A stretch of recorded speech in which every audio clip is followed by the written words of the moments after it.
Hello guys, what is up? In today's video, we are going to show you how to use Meta AI on WhatsApp. And right now on the screen, as you can see, we are in the Google Play Store. The reason being is we are going to search WhatsApp on the phone like this.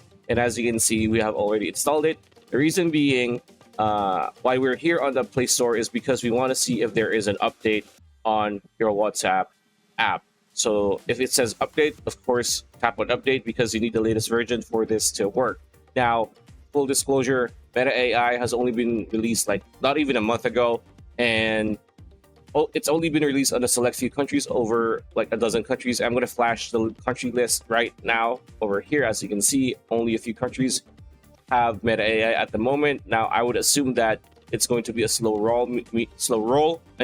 Meaning that there will be more and more countries being available in the near future. So as you can see, our app has been updated. So what we want to do is click open, and to use Meta AI, I don't have it in my country yet, but to use Meta AI on your phone is just choose whatever chat you have. And as you can see, I already did it. So I attempted to just tap, just type at Meta AI and then press send.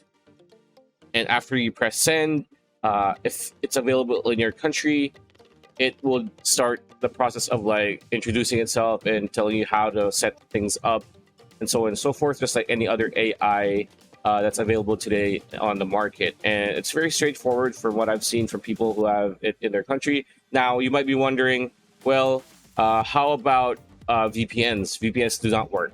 I've tried it. I tried a few VPNs already. Doesn't work. So that's how you do it with WhatsApp. And yeah, that's pretty much it. That's a video. Hope you liked it. Like, comment, share, subscribe, ring that bell icon. We'll see you on the next one.